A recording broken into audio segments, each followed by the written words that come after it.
Hi everybody, this is Lama Caroline. We're going to talk today about mudras, hand mudras, from the explanation of Lama Rinpoche's NgalSo Tantric Self-Healing 2 teachings, okay?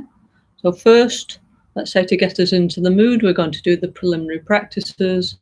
I'm going to use from the NgalSo combined practice, okay? It's in the beginning of all our NgalSo prayers and sadhanas. If you don't have one, please go on NgalSo.org, and we have many different prayers and things that you can download. Yeah, so also this. Yeah. Namo Guru Pye Namo Buddhaya Namo Dhammaya Namo Sanghaya Namo Guru Pye Namo Buddhaya Namo Dhammaya Namo Sanghaya Namo Guru Pye Namo Buddhaya Namo Dhammaya Namo Sanghaya Namo Triratnaya Sangye Cheda Sogi Jonamla Janju Badu Dani Kyasuchi Dagi Jisogi Pesonaki Drola Penchi Sangye Drupasho Sangye Juda Sogi Chona Hamla Janju Badu Dani Kyapsuchi Dagi Jin Sogi Pesona Hanki Drola Penchi Sangye Drupasho. In the Buddha, Dharma, and Sangha, I take refuge until enlightenment. Through the practice of generosity and the other perfections, may I become a Buddha for the benefit of all sentient beings. 7 limitless thoughts. Semchen tamche dewa dan dewe gyudan dampa gyuchi. Semchen tamche dunyal dan dunyal gi gyudan drawa gyuchi. Semchen tamche dunyal mepe dewa dami drawa gyuchi. Semchen tamche nyerin chada hanidan trawe tamyon la nepa gyuchi. Semchen tamche lusen gidu nele soshin trayun lusen dewadan dempa gyuchi. Semchen tamche NgalSo tochin china no chukoyu dashi samane gyuchi. Semchen tamche dansan boli gike do tadan chinagi chide dan dukun tempa gyuchi. May all beings have happiness and its causes. May all beings be free from suffering and its causes. May all beings never be separated from the great happiness that is beyond all misery. May all beings dwell in equanimity, unaffected by attraction to dear ones and aversion to others. May all beings recover from the sicknesses of mind and body pollution and enjoy relative and absolute health now and forever. May all beings relax in a pure and healthy outer and inner environment now and forever. May all beings enjoy inner and world peace now and forever.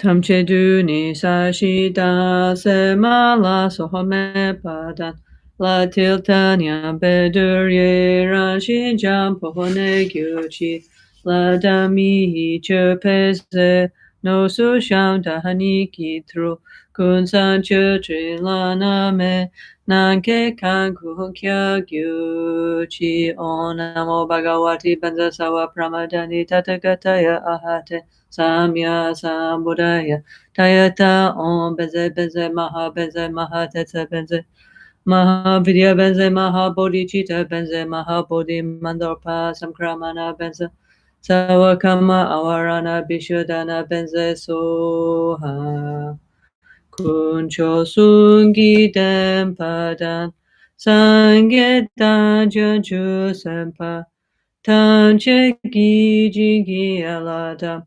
So nihyo su so pena dan chenpo dan. Choki nampa dashi sangi. Mikyape togi deshi nidu gyuchi. Malu sem chen kungi kungyu chin du de punje mise jom se la. Nona malu yanda kengyu pe chom den ko che ne di she su. Gosungu pe go ne cha se lo no sha yi tro chu pa malu bu. Top mene sa di tun tam che sha kye pa kye wahanam la je yiran ko wa ma tom pa du le shune dro la chu ki ko lo ko wa da shen che na jan chu chen pu no sa shi pa ki jo shi me to tra ri ra li shi ni de gen pa di Sankye Shinto Mite Bowagi Trokunanda Hashila Chupasho Idam Guru Ratna Mandala Kam Niryatayami Lama Gyawa Shakya Tupala Chatselo Chatu Kyaso Chiwo Jingi Laptu So Lama Ken Trinche Sawe Lama Ken Kyabne Kuntu Lama Ken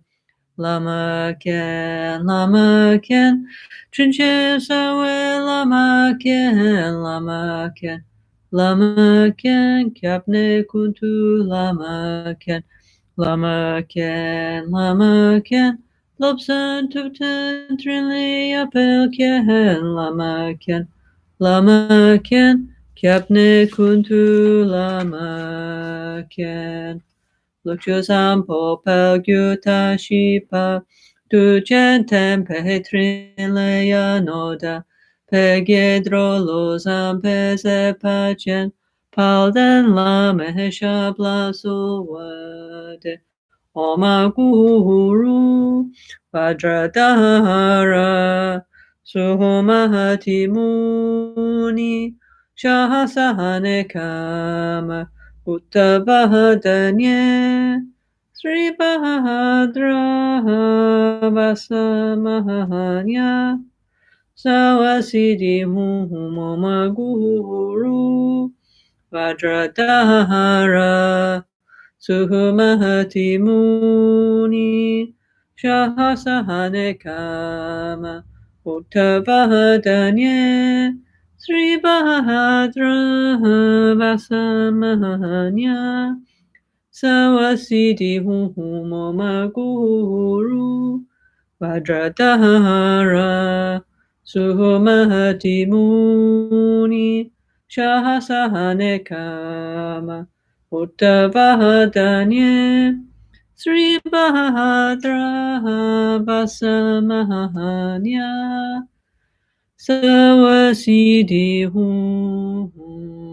Pakya Kikudan Dagilu Pakya Kisunda Dagina Pakya Kitudan Dagi Danyamechi Tujingilo Makya Kikudan Dagilu Makya Kisunda Dagina Makya Kitudan Dagi Danyamechi Tujingilo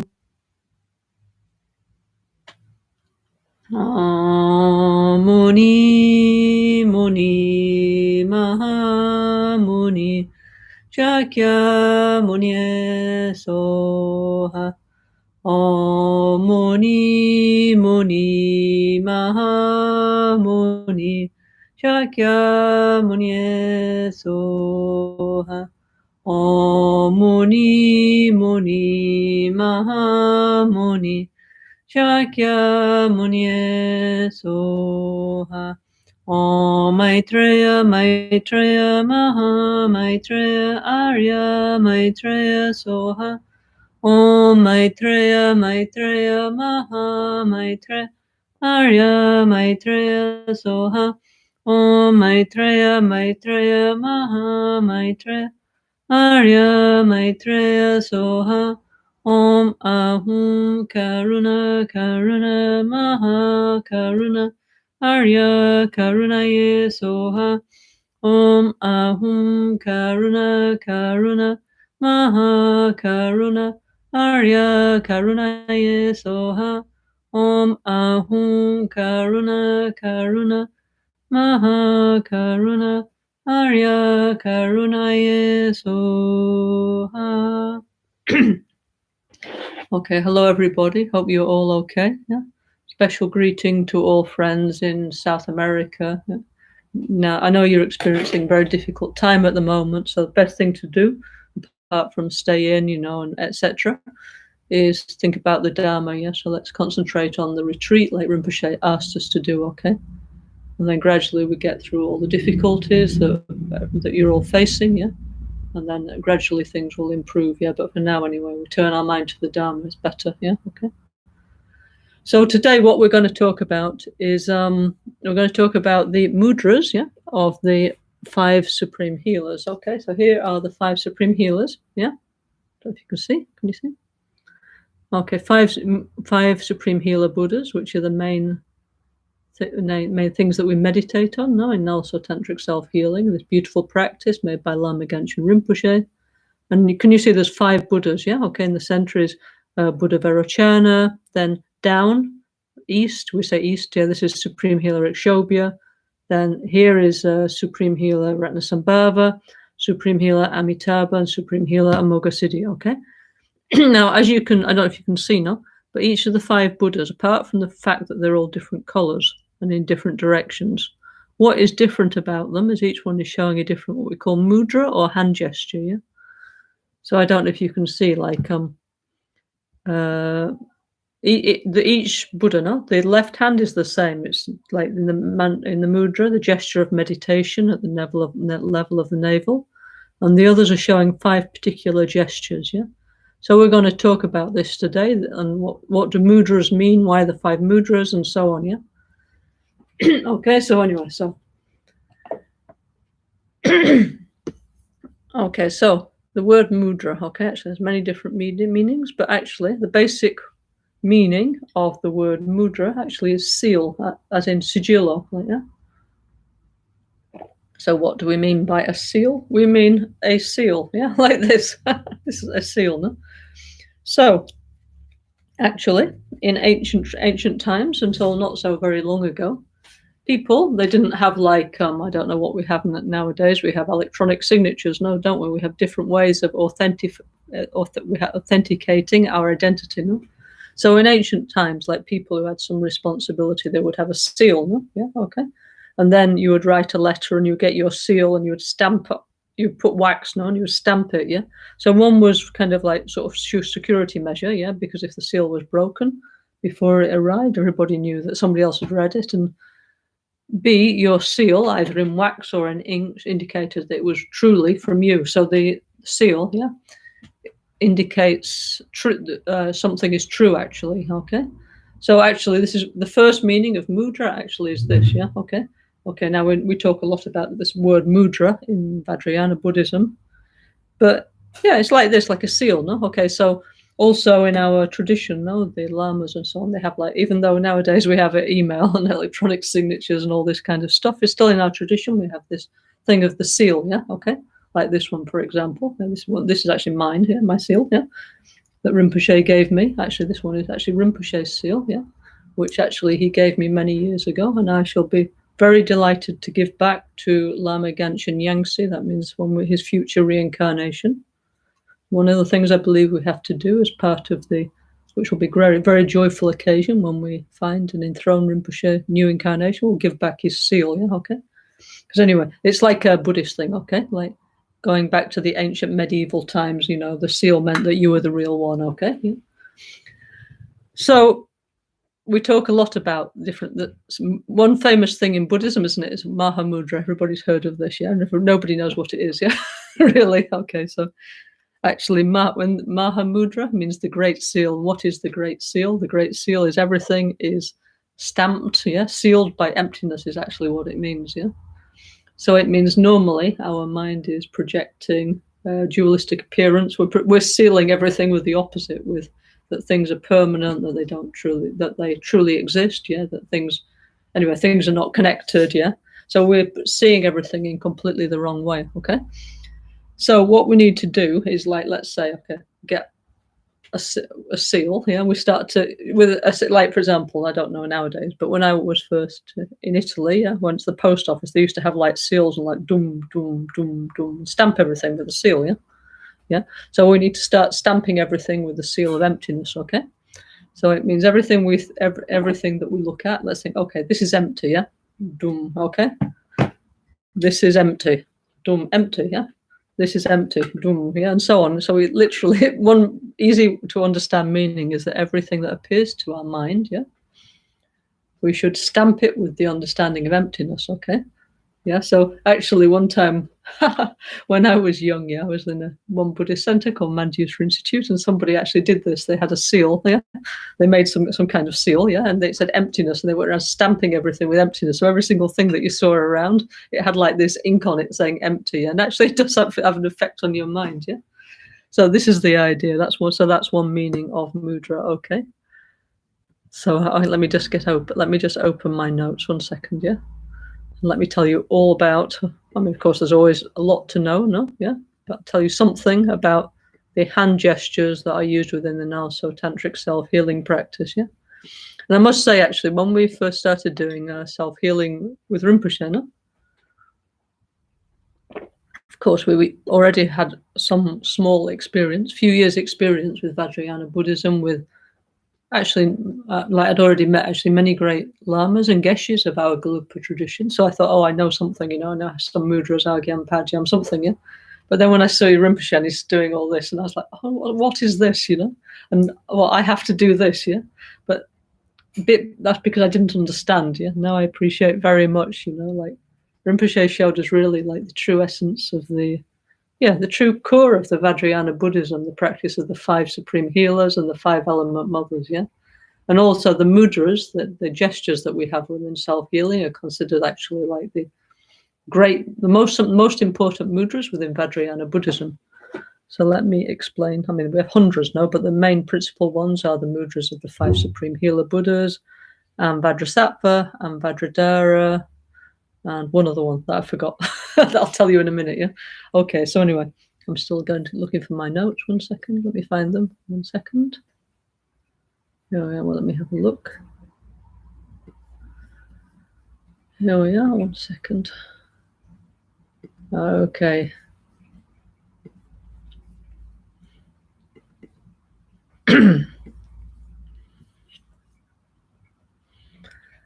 Okay, so mudra, yes, it means impressing something on our mind. So what we need to impress on our mind is that everything is empty of inherent existence, because this is exactly what is not impressed on our mind. And what is strongly impressed on our mind is that things exist from their own side, things do not depend on anything, yeah, you know, and therefore we see everything wrong, and we create the endless causes for suffering, yeah, because we see everything in the wrong way, because our mind is continuously producing the wrong impression, yeah, okay? So,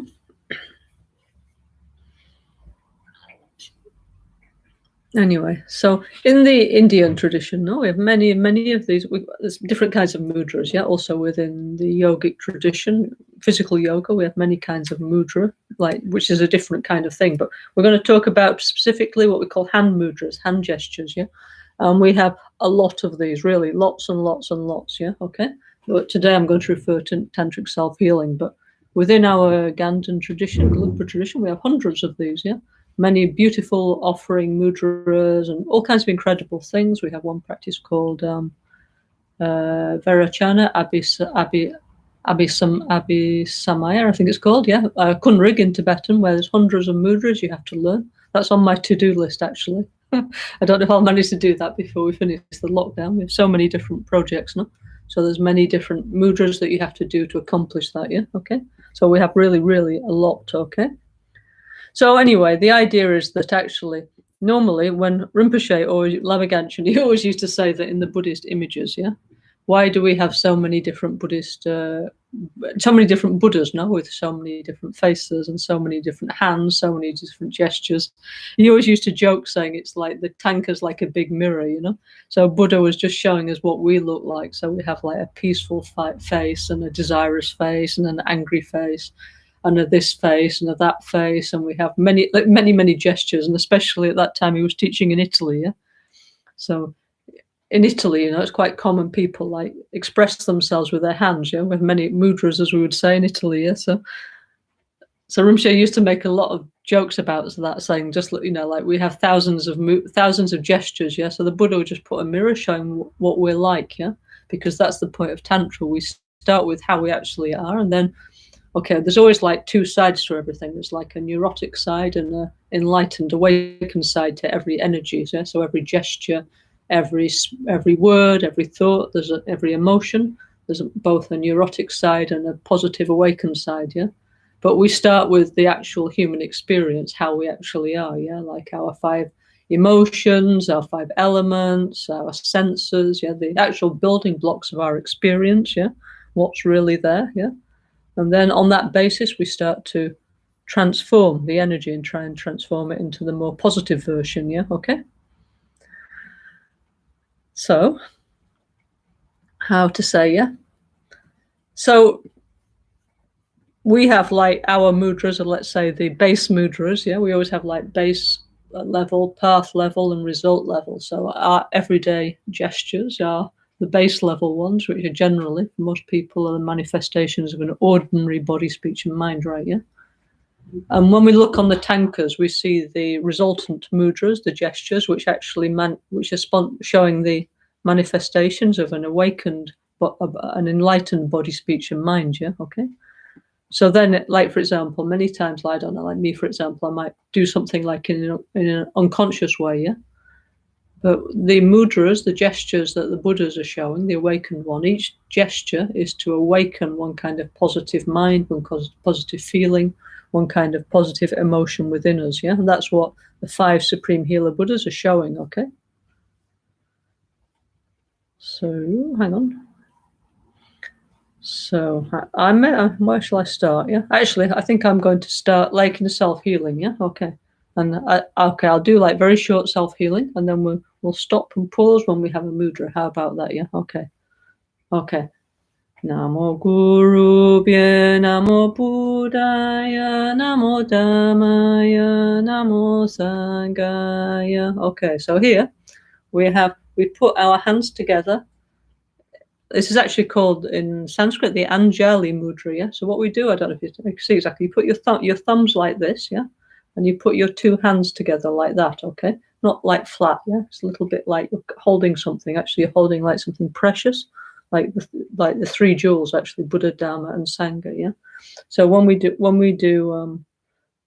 take refuge in Buddha, Dharma, and Sangha in Sanskrit and whatever, or Tibetan or English or whatever, usually we put our hands to our crown, our throat, and our heart, actually, yeah? Okay? And especially like Lama Caroline, always when we do that, Namo Guru Bhye, Namo Buddhaya, Namo Dhammaya, Namo Sanghaya. When we do Namo Guru Bhye, we always put can you see, put your head like this above your crown, yeah? Your hands above your crown, yeah? And there we represent the Guru, our Guru is above our crown, yeah? Which is where it should be, you know, yeah? In the highest position of respect, yeah? Okay? So, how can I say, so Rinpoche actually had a lot to say about this, yeah?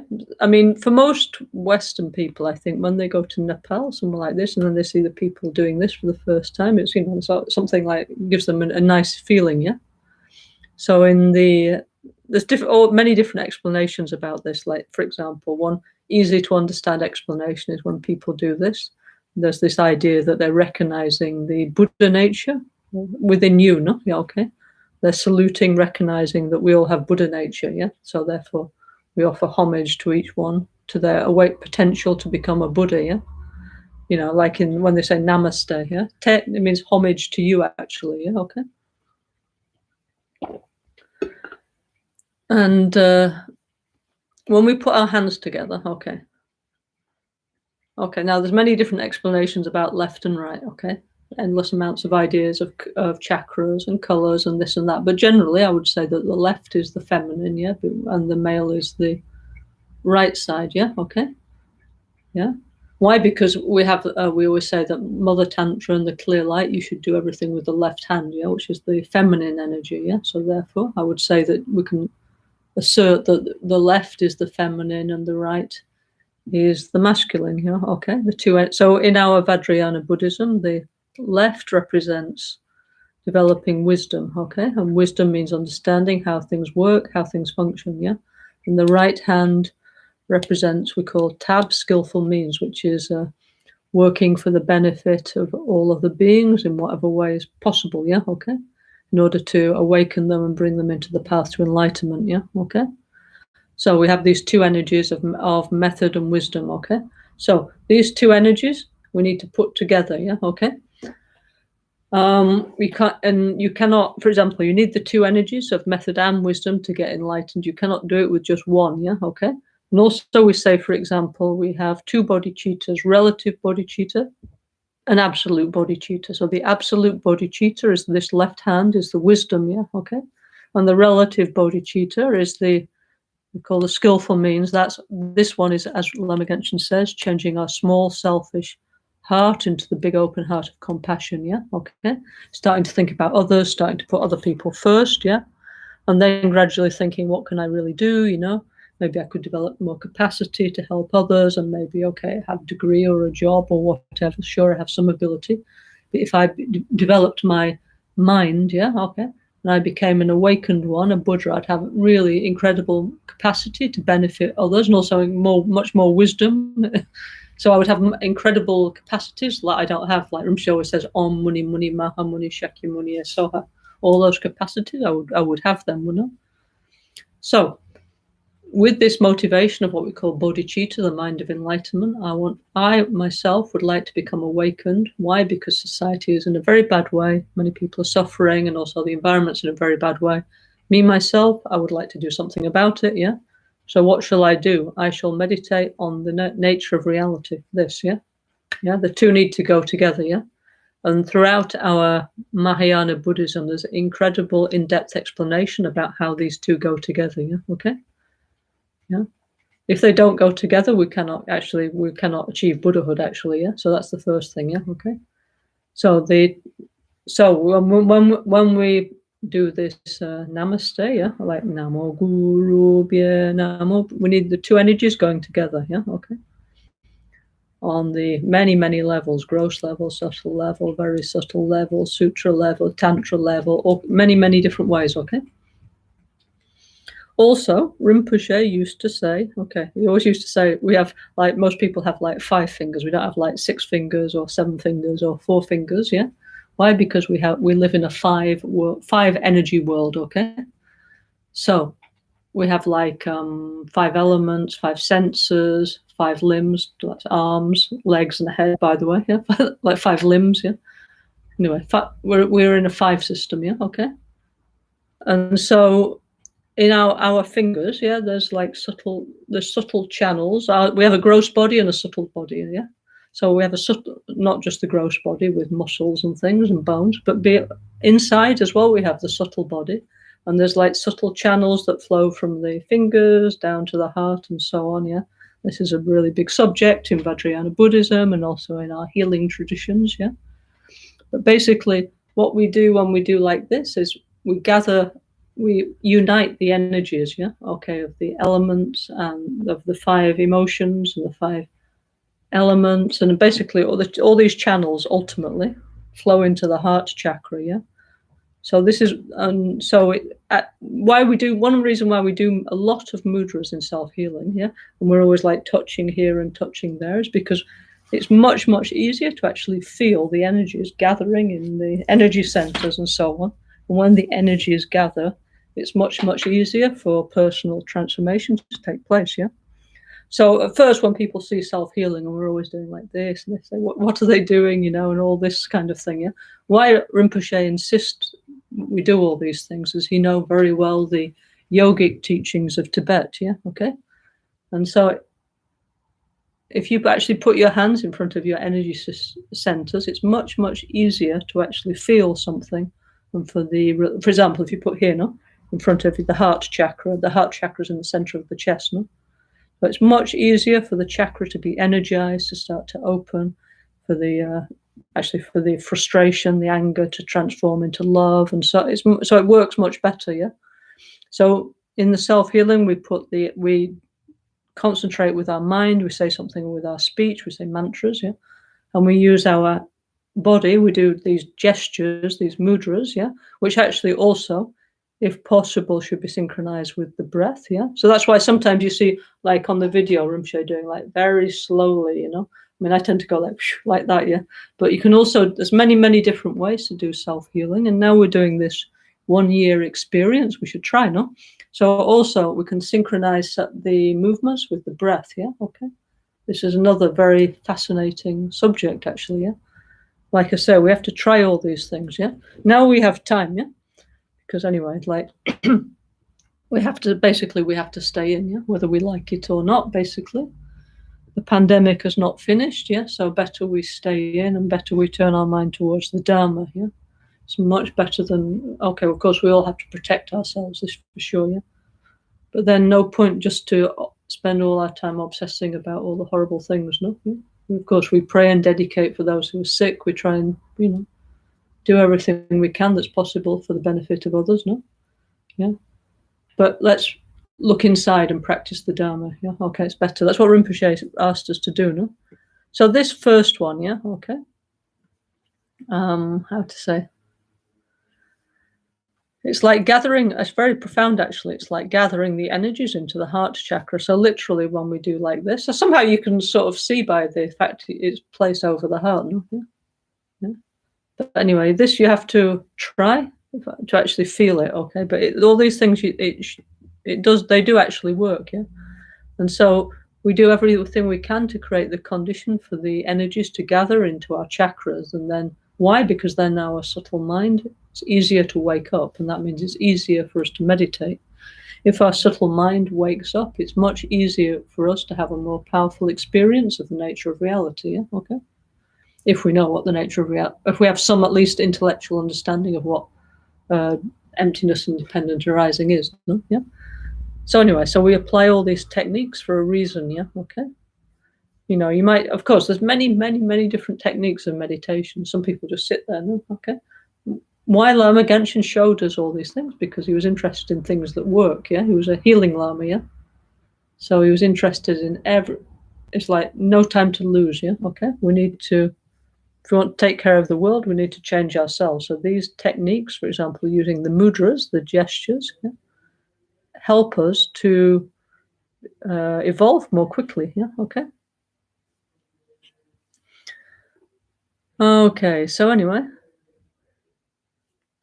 So that's the first one, Okay, so we haven't got very far yet. So Namo Guru Bhaya, Namo Buddhaya, Namo Dhammaya, Namo Sanghaya. Then we do Guru Yoga, okay? Oma Guru Buddha Siddhi Home, So, and so on and so on, Okay? Actually, in the first thing we have to say in self-healing, Okay? A lot we're doing like this, no? Okay? And like this, Now, both of these are called actually like Garuda mudras, actually, Okay, now a Garuda is something from mythology, It's the mount of the Hindu god Vishnu, and also many of our Buddhas are riding on them. It's the king of the birds in Vedic tradition and Indian tradition. And anyway, I think the closest thing we have to a Garuda these days is maybe like a condor in the Andes, So if you've never, I'm sure you've seen pictures of condors on or an albatross maybe. So if not, look on YouTube. So in the Andes, in South America, there's these enormous birds, and they just soar around and like on the air currents. And they're huge, they may meters across, and they just like soar around, and it looks like they never come down, They're just always up there floating around like this, So I think for us, maybe that's the image we need to think of, If not, the mythological image of a Garuda is this like kind of super bird here. and it's a kind of a divine bird. Okay, it's like something like a yeah, it's a mythological animal. Okay, so this bird, it's when it's in the egg, no, it's already if you look at baby birds, no, they have to like peck their way out of the egg, don't they? And then they have to like sit in the nest, and their parents have to feed them and stuff like that, yeah. Until such point as the parent pushes them out the nest and they have to start flying, yeah. But the baby Garuda is not like that. Inside the egg, it's already fully developed, yeah. And so as soon as it breaks the egg, what it does is it soars up into the sky, yeah. And according to the mythology, it never comes down again to the earth, yeah. So it does everything in the sky, like eating, sleeping, everything up there, yeah. Okay. And the Garuda is the king of the birds, yeah. So that all sounds fantastic, yeah. And on the positive sense, we always say that this is the symbol of our how we should practice the Dharma, no? Because like it means we should, on the outside, we should just be like an egg, like nothing much happening, yeah. But inside, yeah, that we should be training in self-healing and in the combination of sutra and tantra, all the different Vajrayana practices. So here in our heart chakra now, we have a kind of formless blob of life energy of the subtle mind and the subtle pranas, yeah, which now is, for most people, is kind of formless, but with the Vajrayana practices, it takes the form of a Buddha, okay? So let's say a person who practices, for example, I don't know, like Guhya Samadhya, these kind of Father Tantra practices, at the advanced level, what happens is when they die, it's like an eggshell breaking, yeah? The eggshell breaks and what is left is a Buddha, yeah, okay? So then the Buddha will continue from... So it's kind of, that's why we call it like a gyulu, an illusory body, a deathless illusory body. Yes, so at the moment of the death, the person doesn't die. They have this fully developed energy body that then they continue with that, and then if they choose to be reborn for the benefit of others. Yeah. So we have that powerful symbol actually of the Garuda within our tradition. Yeah. However, the other less positive symbolism is the Garuda is the king of the birds. So if you're at the top of society, there's nowhere else to go but down, yeah? So if you watch films about the Middle Ages, yeah, the king is always like very paranoid, yeah? Why? Because always thinking somebody wants to take their kingdom, and usually they do, that's why, yeah? And so usually there's somebody plotting against them to take their wife or their lands or their power or everything, yeah? Okay, or kill them, yeah? So usually kings and Garudas are extremely paranoid, yeah? And so also actually we use the Garuda as the symbol of the, of we need to transform the paranoia, yeah, our fear and jealousy into the all-accomplishing wisdom of Supreme Healer Amoghasiddhi, yeah. Okay, which I'll explain, okay, a bit later, not so long later, yeah. Actually, these days we're making the mantra of Amoghasiddhi, yeah, okay. So hopefully we feel something. We're starting at least to recognize what our fear is, at least, yeah. And once it's liberated, we can start to do something about it and not be overwhelmed and find some solution, no? Okay. Anyway, very interesting, yeah. Another thing that these Garudas have, yeah, it's like eagles, yeah. Eagles have like super sight, yeah, yeah. And like we say in the West, eagle eyes, don't we? Yeah, that an eagle can see like very, very far away, yeah. And I think this is a little bit the symbol of like paranoia, because they're always looking. I mean, it's like somebody who's always looking very far, seeing what's going on, but checking in a negative way, actually. Yeah. Okay. So I think it comes a little bit from that. Yeah. Okay. Looking for threats all the time. Yeah. Actually, what Rinpoche, like Lama Caroline, he always used to say he had like iron eyes. Yeah. Okay. And he said he could see like an eagle. He used to tell me. Yeah. Okay. Even when he was old. Yeah. He used to tease me, say that now I had glasses, but he had eagle eyes, yeah? Iron eyes, he used to call them, yeah? Anyway, so this, yeah? Okay, we haven't got maybe this will take some time, but it doesn't matter. The point is to go into more detail, yeah? So, for example, we in all our practices, we'd like, for example, oh, my Guru Buddha Siddhi, Homo, like this. These are actually I can't actually show you the whole thing. Okay, there's one like this, and there's one like this. Anyway, you know what it is, yeah? Okay. So this is the wings of a Garuda. So actually, if you look in the Buddhist mythology, Garuda wings are enormous, like the size at least of a jumbo jet, like the biggest one, the new one, yeah? Huge, enormous, even bigger than that, yeah? Huge, massive, yeah? And actually also they stick up a bit at the end like this, you know, like some planes, yeah? Like a second, my camera's too near for me to show you, but you know what I mean, yeah? So this, when we do like this is the flight of the Garuda, yeah? Which has many incredible meanings, yeah? Okay, so the first thing is, like, Garudas go up and they don't go down, yeah? And this is what we need to do, go up and not go down, yeah? So Rinpoche Lama Caroline used to emphasize this a lot, yeah? Always mind need up, not need down, yeah? So for example, yeah? For example, on the bookshelf, no? The books have like names, no? So all the time he used to tell us like to put the names of the book going upward. He said, this is important. Everything needs to go up, yeah? Always we need to go up, yeah? And he said, for example, one time, unfortunately, one of our good friends, she was ill, no? She had got cancer, you know? And Rinpoche went with her to the hospital in Milan for the first appointment, yeah? And so in the entrance to the hospital, you actually had to go down a ramp for some reason to enter the door of the hospital, yeah? So Rinpoche actually made her turn backwards and walk down facing up. He said, you must not go down looking, yeah, go that way, yeah? So she was still kind of looking up as she went into the hospital, yeah? So Rinpoche was quite insistent about this idea about try and always go up. It's like also our minds, no? We shouldn't let our mind go down or become heavy or depressed or despondent or anything like that, yeah? Okay?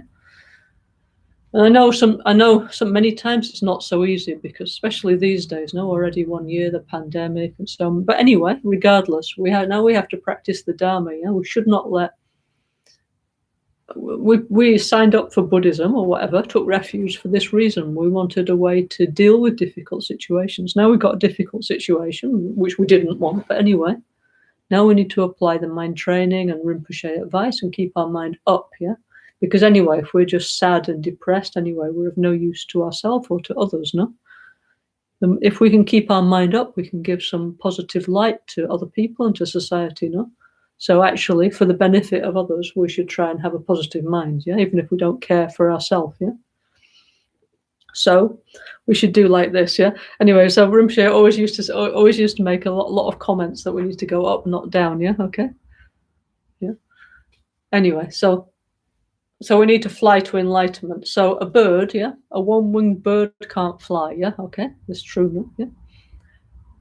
To take off, a bird needs two wings that both work equally. So it means we need equally the understanding of reality, how things exist, how things function, the left side, no? And the right side, the skillful means. Skillful means I need to get up off my cushion and do something for the benefit of others in a skillful way, not in an idiot compassion way, okay? We need the two together, the two bodhicittas, yeah? And what they need to go equally, no? Like a bird, no? And when they go equally, then you can take off, you can ascend, no? Yeah? So that's the first thing, yeah?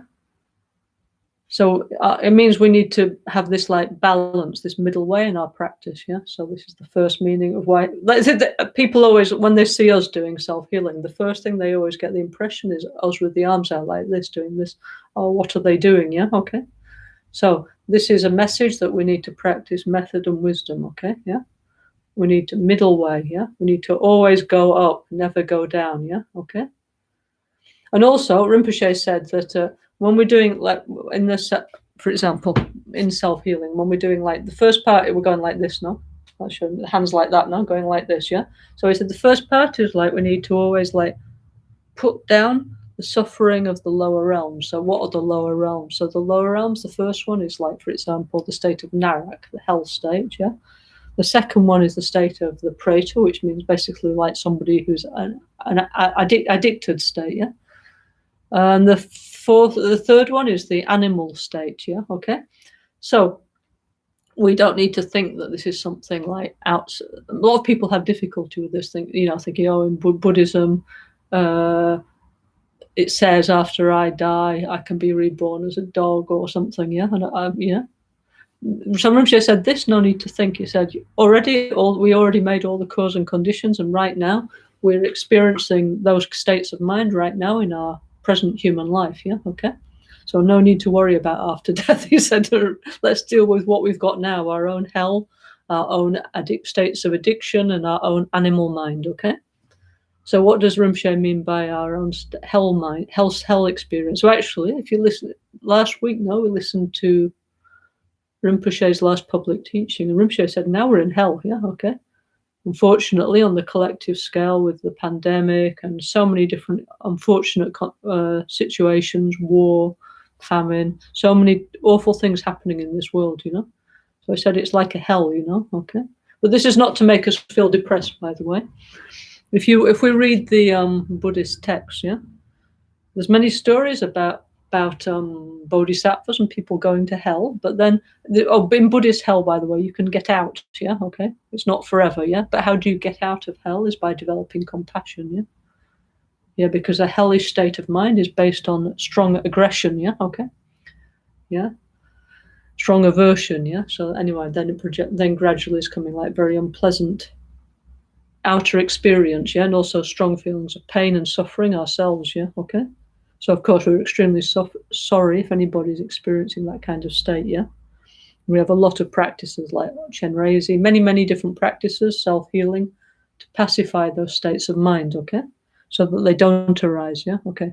So we need to pacify our own personal hell state, okay? So if we don't want to be in hell, it means we need to stop developing anger and hatred, okay? Because that's the cause of it, okay? So that's why we go like that, like pushing it down, like, or maybe we're flying up and going away from it, but it's going further and further away from that state, So that one, actually, we need to understand it's empty of inherent existence, actually.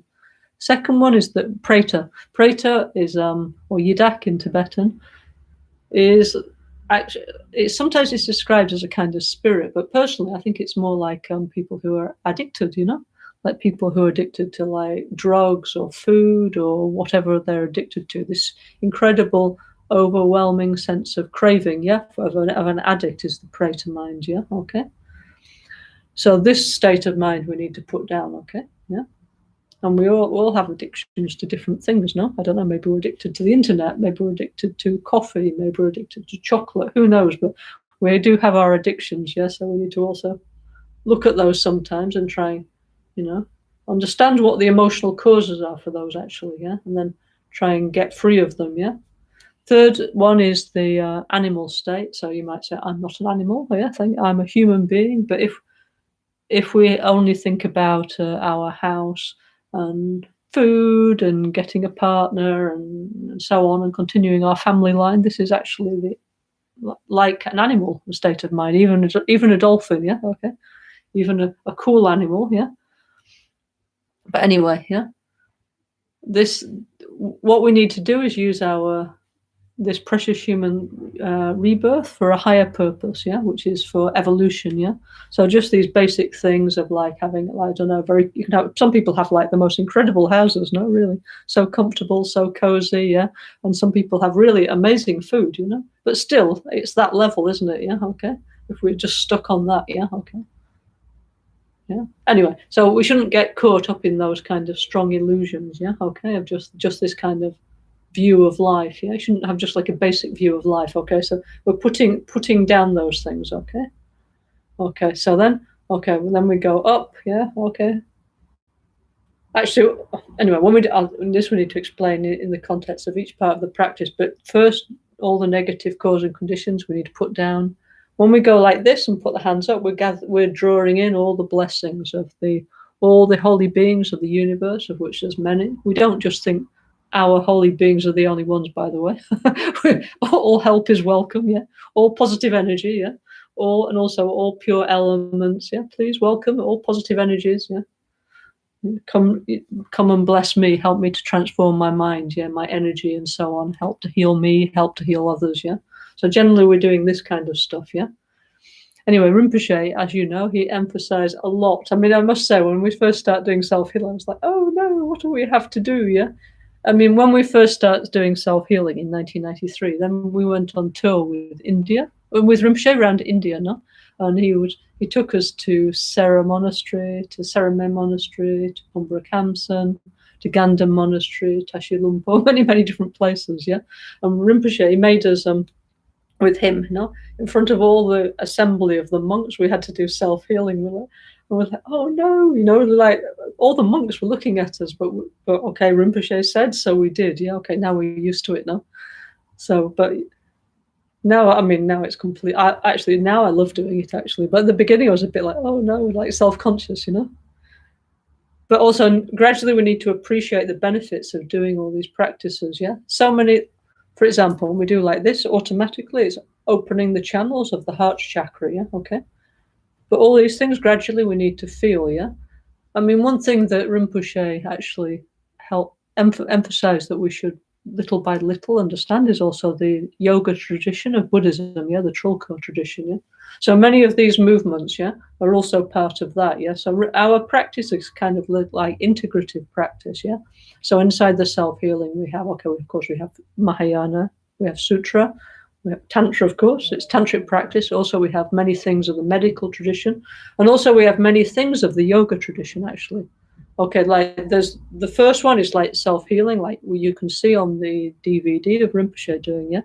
But then actually each one of the 5 Dhyan Buddhas and the 5 element mothers, we have a whole other series of exercises, yeah, of Trulko exercises to increase the energy of that emotion, yeah, to open the chakra, to open the channels and so on. Very, very interesting, yeah. This actually, I was thinking, like I said before, this I'm going to show in the Zoom groups, not on the YouTube, yeah, because it seems somehow this is a little bit controversial subject in Vajrayana Buddhism. Why, I'm not sure exactly, but anyway. So if these things we will do together via Zoom, or hopefully, we hope, in person, but if not, anyway, in the immediate future, we'll do in our Zoom groups, yeah, okay, as part of the NgalSo Tantric Self-Healing Retreat when we get round to that, okay. So anyway, so many beautiful things. So actually so deep, I mean, I must say now I have more time to practice self-healing, yeah. I'm experiencing great benefit, like really surprising, no? Like how it really, of course, it rejuvenates the body and mind, but saying is one thing, and when you actually feel it, it's different, no? So I hope you're all joining into the retreat, yeah, because really we're a very good opportunity at the moment, at least, to do this self-healing 1-year retreat. And if you don't do it now, well, I'm afraid it'll be some time before we organize again. So please, anybody who's interested, please join now, okay? Please join us, because otherwise, who knows what decade it will be before we do it again, yeah? After this, we have many, many, many other things to do, no? So please, if you like to get on board, there's still time, no problem, yeah? Okay? So anyway, okay, so this is the Garuda. Actually, we have many different Garuda mudras. Like, I don't know, I can't exactly show you all here, but anyway, many of these movements that we call the Garuda movement. The point is, we're going up, not going down, is one of the basic ideas, yeah? So when you start to think, for example, our mind is like not very stable. No, there's like waves, sometimes we're like, sometimes we're, as Rinpoche says, the sun is shining, we're great yogis. Sometimes everything is rubbish and we're really depressed, yeah? So what we need is to not go down, yeah? We need to gain some control over our mind. So our mind is going up and not down, yeah? Or at least same, yeah? Okay, but definitely not going down all the time, yeah? And why the mind goes down is because of some kind of habit, some kind of behavior that we're not really consciously aware of, that we need to change, yeah? Okay. So anyway, so the first thing is, let's go up, let's ascend, yeah? Okay, let's fly up to enlightenment, let's fly up to the higher states of human consciousness, yeah, for the benefit of all, yeah, and not just. And the Garuda is like, I don't know, like it's like massive, yeah. So the idea is, it's a bit like one of those new planes, with those massive new planes with the 2 floors, yeah, that they're bringing in now, yeah. So many people can get into those planes, yeah. So it's like we're going together, yeah. We can be, if you like, we can be a flock of Garudas flying up to enlightenment, yeah. Okay. So what going on? So, my Guru. Okay, so we did refuge, yeah. Okay, of course we do Guru Yoga. So Guru Yoga, we do like this, no?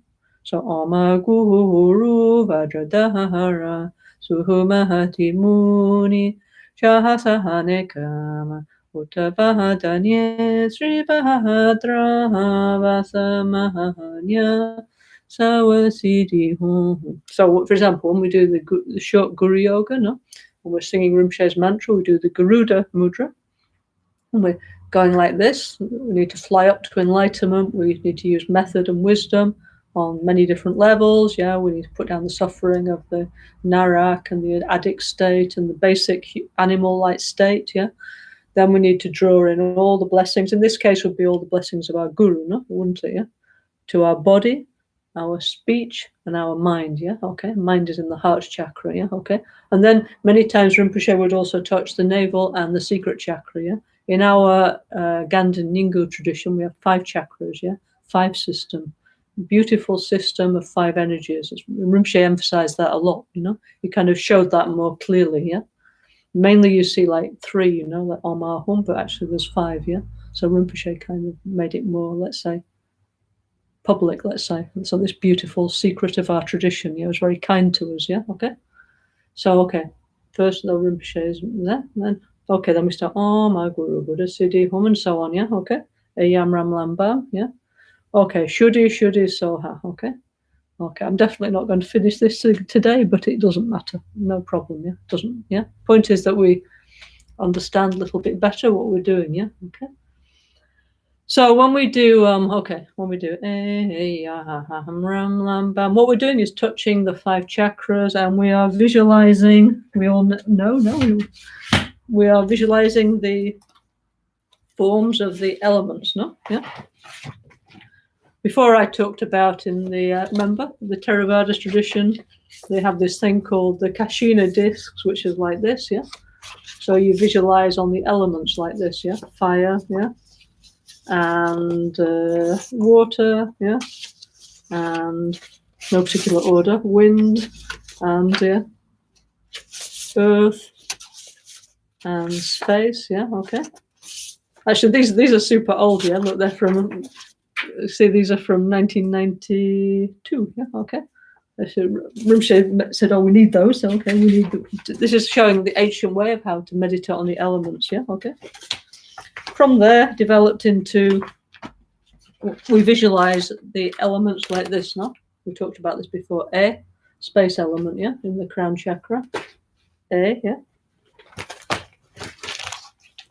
Yam, we touch the secret chakra. That's a yam in Tibetan, yeah. Half circle, the wind element, yeah. Ram in the navel chakra. Lam in the heart chakra, Ayam Ram, Lam, and Bam in the throat chakra, yeah. So it's kind of like the Kashina discs, but next step onwards, no? Ayam Ram, Lam, Bam, and then we have beautiful meditations to go with that, yeah. Okay, so we do like this, and then we do like Shuddhi Soha. So what is Shuddhi Soha? And the next thing when people see self-healing is like, oh, what are they doing? Yeah, what's all this? You know, what are they doing? Yeah, okay. So when we do like, for example, okay, let's start with A. No, okay, here I imagine is the space element at my crown chakra. No? So I visualize like space, yeah, like vast space, not just like a picture, and with the vibration A. Yeah, in my crown chakra, like in all the whole of space.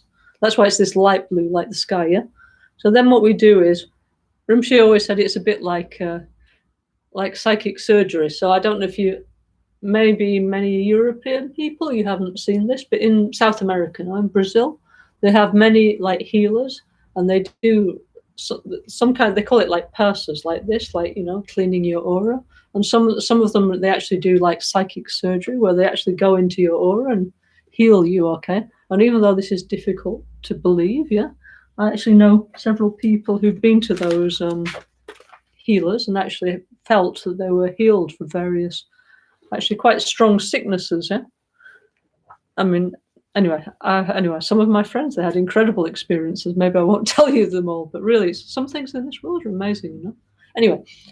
So Rinpoche said, yeah, okay, this is when we do like this, we're imagining cleaning our aura. And so we're like taking out all the negative, all the sickness, for example, from all that part of our subtle body, yeah, okay?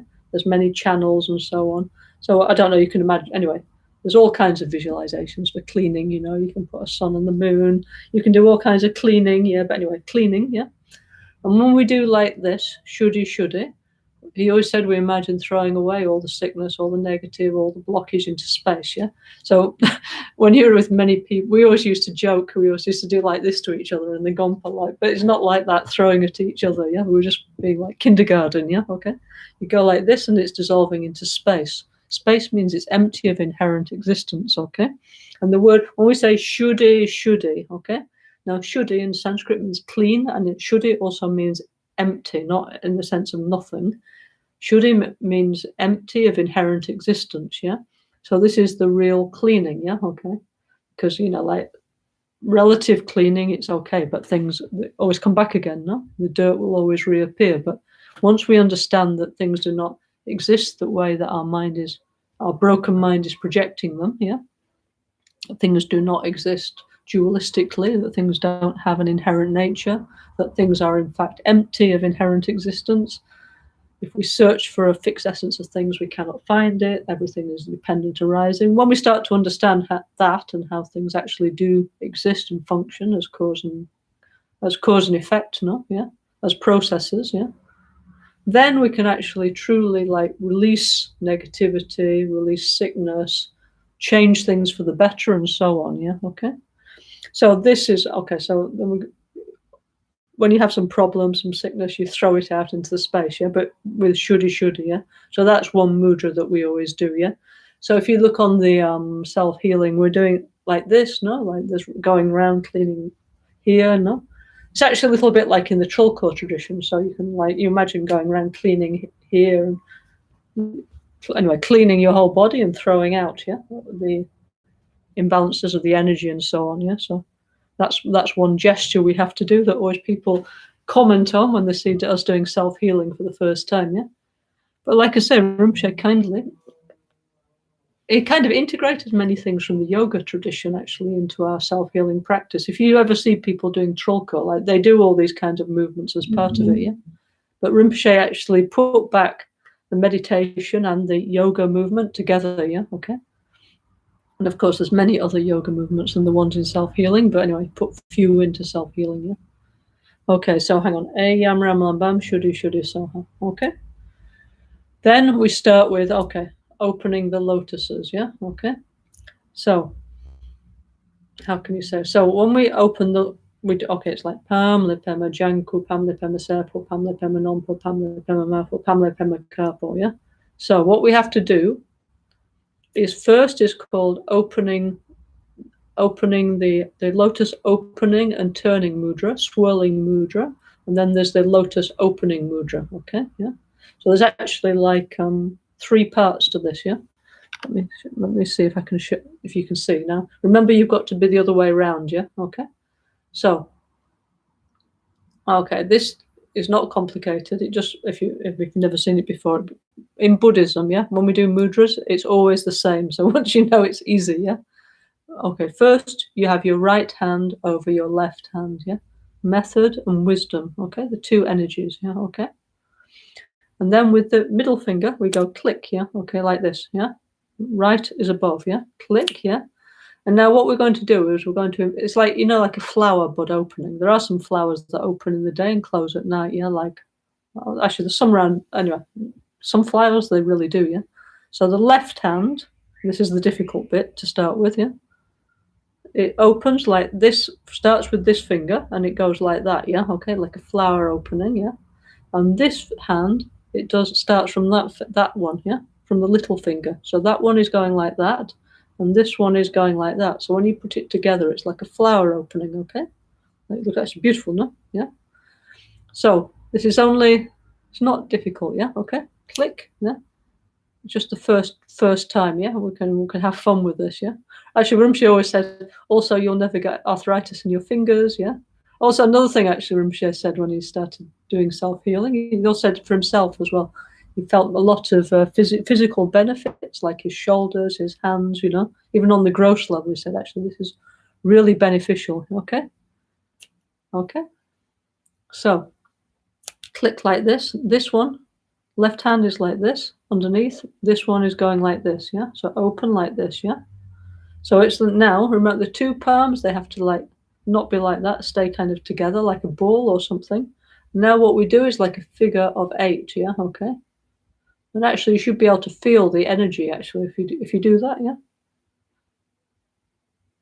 Yeah, but you can keep the palms facing to each other, okay? So, okay, let's do it again. Right over left, click, yeah? That like that and that like that, yeah? Turn like a figure of 8, like an infinity, yeah, okay? And that, so if you look on the DVD of Rinpoche, Lama Caroline doing the self-healing, yeah, he's doing like this, no? And then finally he's going like this, like hands like this, and he's going like that, yeah, okay? So this is, Rinpoche always said that, okay, sometimes we go like this, no? Like a flower, yeah, but Rinpoche said actually it's like that, yeah, okay?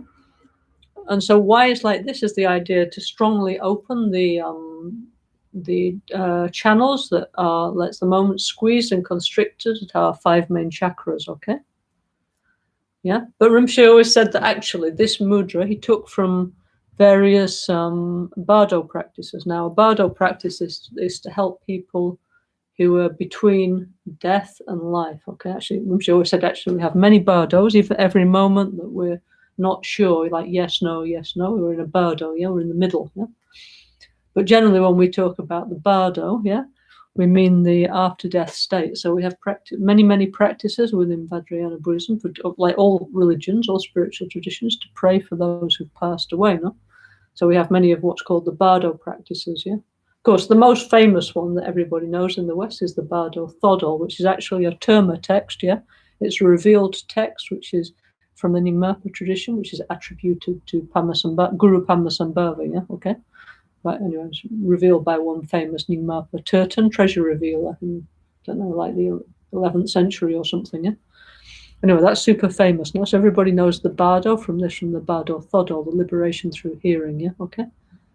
But anyway, we have in our Ganda Ningu tradition, we also have many practices to liberate people in the Bardo, like, for example, I don't know, Chenrezi practice, Amitabha practice, so many, yeah? And one of the things in these practices is actually this mudra, yeah? Which is actually to unblock the doors so they can go in the right way. And also one nice actually explanation is that if you get to the Amitabha Pure Land, yeah, and you take miracle birth, because we pray, you know, please may that person be reborn in a miracle way within the lotus of the Pure Land of Amitabha. But Rinpoche said that's okay, but these lotuses, they're not always open, yeah? So he said you might be like 500 years sat in a lotus flower. So this is also like opening the lotus flower, like opening the door, yeah? So then you can get out and enjoy being in the Pure Land, yeah? So anyway, so that Rinpoche always said that was a very powerful mudra to help the dying, yeah? To free them from suffering, yeah? To make them open the door to the right path, yeah? Okay? So that's where that mudra actually Rinpoche took it from, okay? So anyway, hopefully you already know how to do this, or you're near a Dharma center. If not, anyway, I'm sorry, I can't turn around my camera now, but you can just try now. Put your right hand over your left, yeah? Click, yeah? Left hand like starts from this finger, no, like this. That one starts like this, together, no? Turn, like a figure of 8, and then open, yeah? Like so sometimes like that, yeah? But we tend to just do like that, no? Okay? But the actual meaning, when Rinpoche started, he said we should go like that more strongly, okay? Okay, so that's the lotus opening mudra, okay? Yeah, now remember in self-healing, we imagine there's a central channel which starts here and goes down running along the spine to the perineum, and there's 5 chakras all facing upwards, yeah, okay? So what we imagine is that first the flowers are not so open and then they blossom, yeah, when we do this, yeah? And that also it's creating more space within the central channel is then open, you know, so the energies can flow, yeah, okay? Okay, so we've done the opening the lotus, then Om Hum Tram Hri, the bijas, the seed letters, yeah? Then we start with Hri Le Nasa Doje Janku Hri Tram Le No Bose Potram Om Le Doje No Hom Pohom Aha Le Pe Mama Om Le Kulo Kapo Om. So from the From the Bijas arise the symbols of the 5 Supreme Healer Buddhas, yeah? So when the symbols, the double Vajra, which we talked about, the jewel, the Vajra, the lotus, and the wheel appear, we also do the mudras, yeah? And then also when the Dhyani Buddhas arise, we again repeat the mudras. Okay, so, here's the 5 Dhyani Buddhas. Can you see? Can you see each one of them is doing a gesture, yeah? So now we're going to talk about this, yeah? These are the great mudras of Vajrayana Buddhism, the most important ones, yeah? Okay. So we really need to understand this better, not only just by thinking about it, but also by getting more feeling, yeah? So we will start with, this is Buddha Amoghasiddhi, the green one. So you can see here, this hand, the right hand is in we call it Abhaya Mudra, no fear mudra. And if you look all the Dhyani Buddhas, their left hand is below the navel, actually is holding a begging bowl, yeah, okay? Yeah, actually filled with nectars, filled with medicines, filled with many incredible things, with long knife nectar, medicine nectar, yeah? Beautiful things, yeah? The nectar of realization, yeah? So this hand is the same in all the Dhyani Buddhas, yeah? And this hand is doing what we call the mudra. But remember, the gesture is both hands, yeah? Okay? Okay. So first thing is, why are the Supreme Healer Buddhas holding a begging bowl, I guess, actually? Yeah, actually. So the bowl, actually, this bowl is actually made of metal, yeah? It's actually like similar to Lord Buddha Shakyamuni's bowl, yeah? So actually in the Lalita Vistara Sutra, there's a very nice story about this, which I might actually read. Yeah? 1 second. We have this beautiful book that Lama Caroline asked us to prepare here. So many years ago, he asked us to summarize the Lalita Vistara. So Eleanor, kindly, she did that. And now we have this beautiful book. Yeah, okay. So let me just find the section of the Buddha's bowl. Yeah, okay.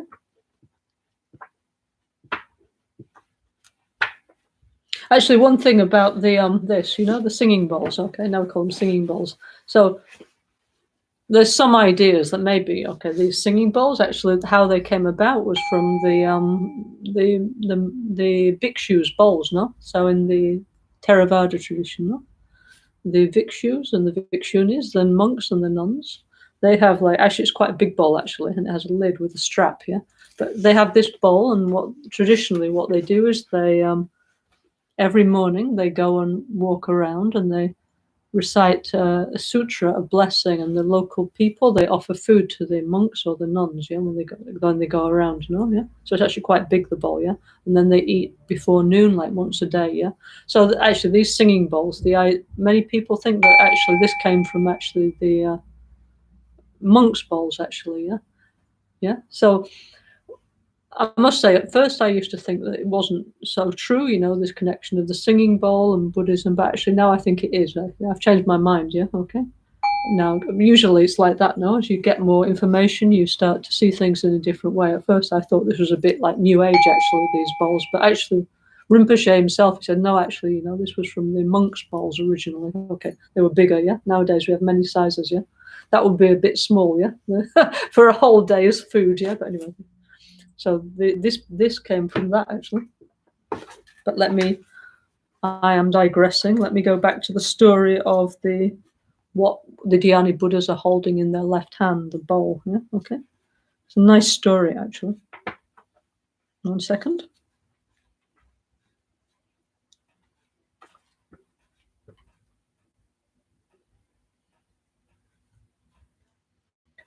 I mean, basically, from what I remember, yeah. Let's have a look. Oh, hang on, okay. Oh, here we are. Yes, okay. Hopefully this book we will be able to reprint. So beautiful, yeah. So before the Buddha achieves enlightenment, when he's called Siddhartha, that means the man who has everything, but he doesn't want it. He wants awakening, he wants enlightenment, yeah. So he's been practicing asceticism, like very strong, like Hindu ascetic practice, which is still done in India, actually, yeah, by some people, yeah. So he's been doing that for several years, but then he decides it's not working. He's not achieving the results that he wanted, no? So he decides his body's becoming too weak, and without the physical basis of his body being strong, he cannot achieve awakening. So he decides to accept food, from one girl called Sujata, who offers him the essence of like a kind of superfood, the yogurt from 1,000 cows, and the cream that's been extracted 7 times, okay. So we call it a superfood, okay. So anyway, it says the milk, rice, and honey was brought to him in a golden bowl, okay. Siddhartha recognized it as an auspicious sign, a sign he would achieve the state of supreme enlightenment after this meal, Then Siddhartha asked Sujata what he should do with the golden bowl after he'd eaten the superfood of the yogurt of 1,000 cows and honey, But she said, "Oh, please," she said, "please have it, okay, it's my offering, So then he went and took it down to the river, And then there's the famous story.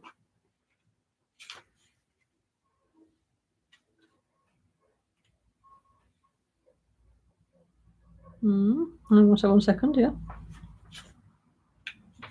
the Naga kings offer him a throne in order to eat the superfood, And then he decides to throw it in the river, okay. He probably thinks, it's too, And he throws the golden bowl in the river. He's not attached to material things, So then the Naga king Sagara, the ocean, he catches the golden bowl and wants to take it down to the Naga realm, but then the Deva Indra, he wants the bowl, And so in the disguise of a Garuda, the king of birds, he swoops down and fights with the king of the Nagas, and tries to fight for the bowl, okay.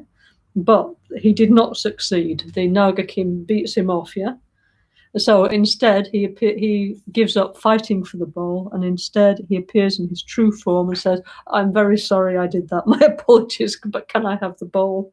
And then the Naga king says, "Of course, okay."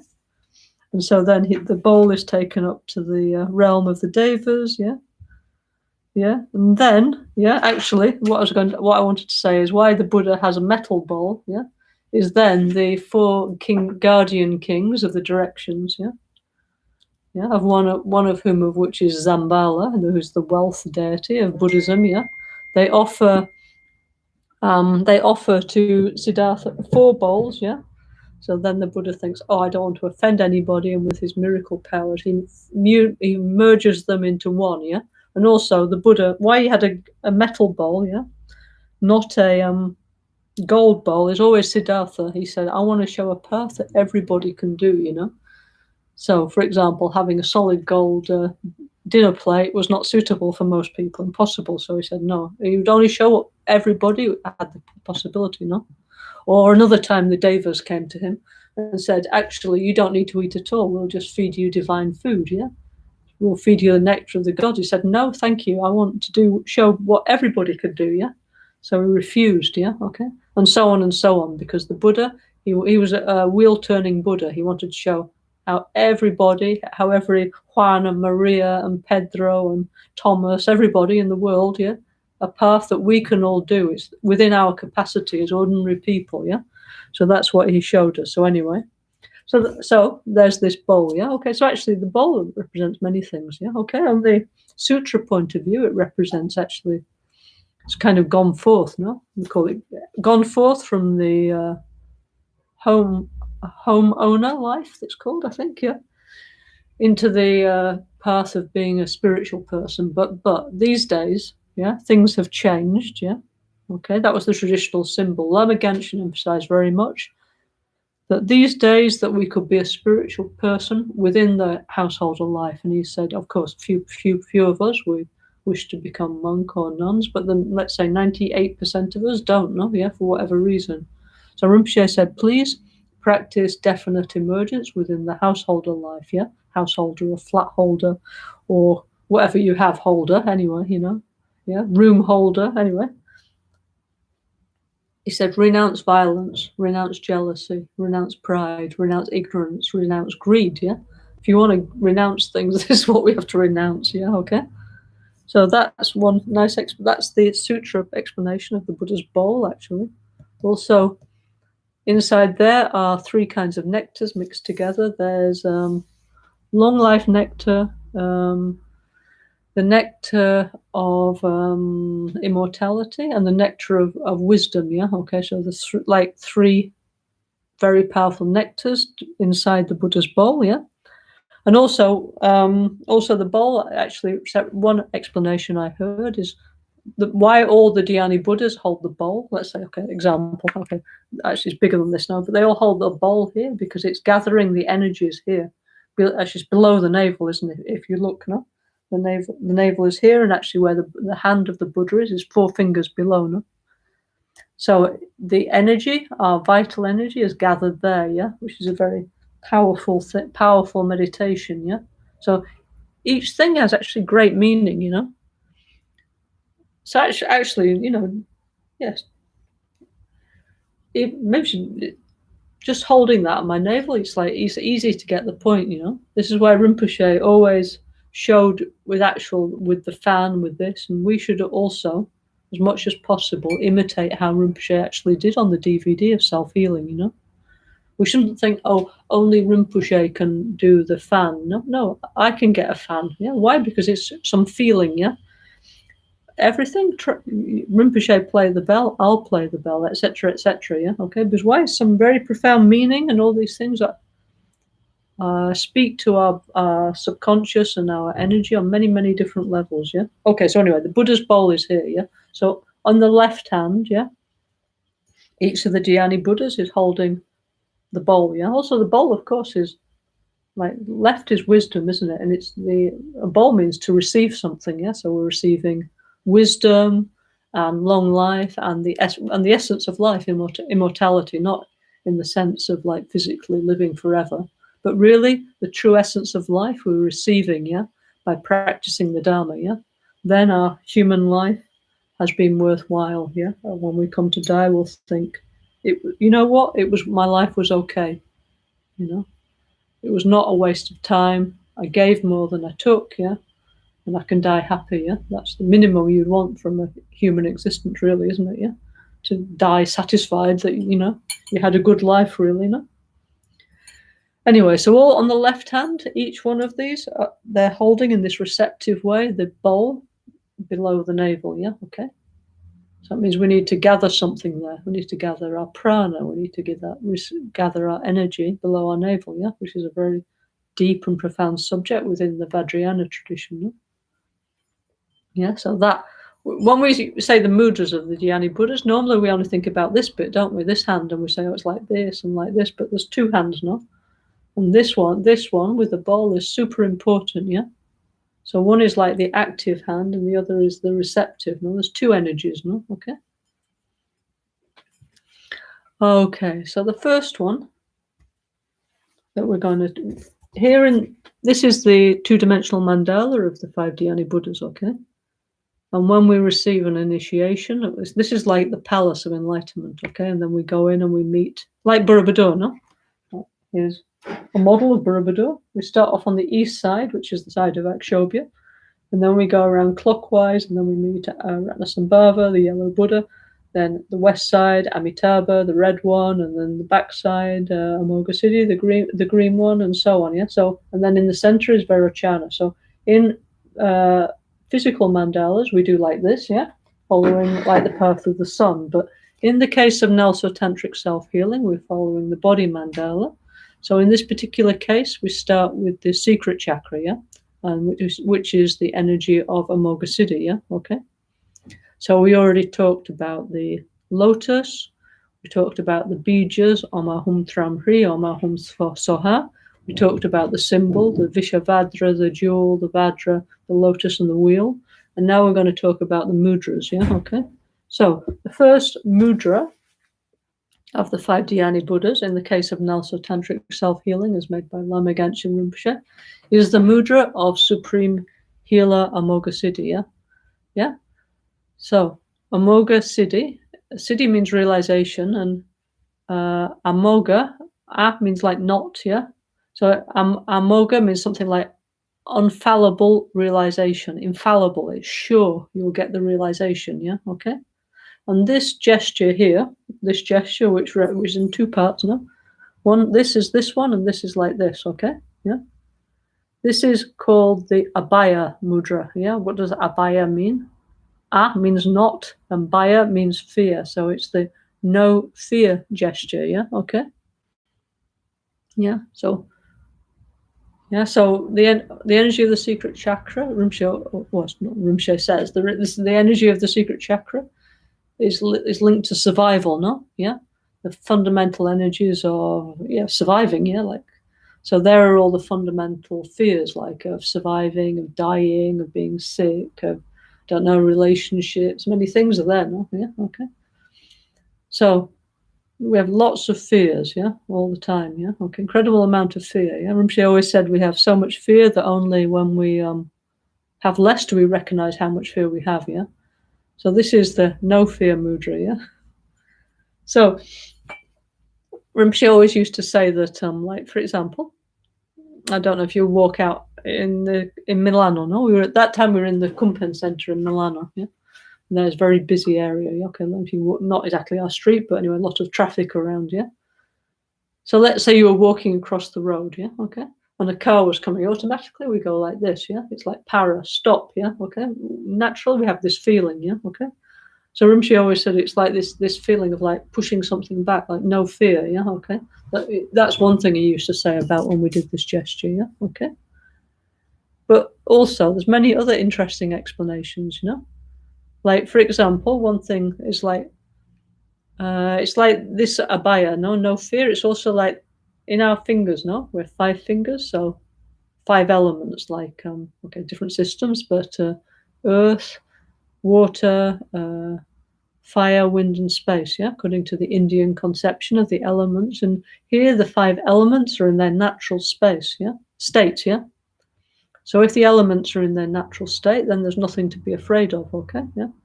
We can only be afraid, yeah, when things are going wrong. And if that's true, no, actually, if the elements are in their natural states, then everything would be in harmony, yeah.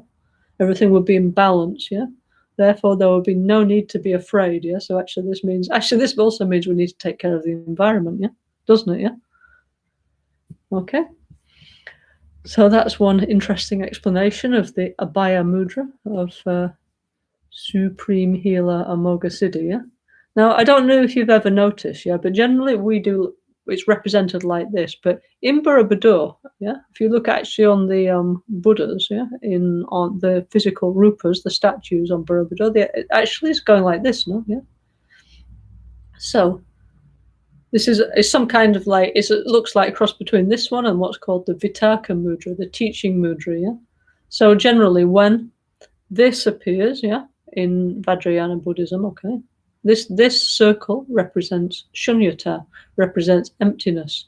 So what do we mean by shunyata? It means if we search for a true essence of phenomena, we cannot find anything, yeah, okay? Doesn't mean that things don't exist, but don't know. For example, here's a cup, yeah, okay, a mug, yeah. If I got an electron microscope, let's say, if I took it to a laboratory and decided to analyze my cup, yeah, looks like it's really there. No, somebody gave it to me. It's truly a cup. I can drink tea out of it, yeah.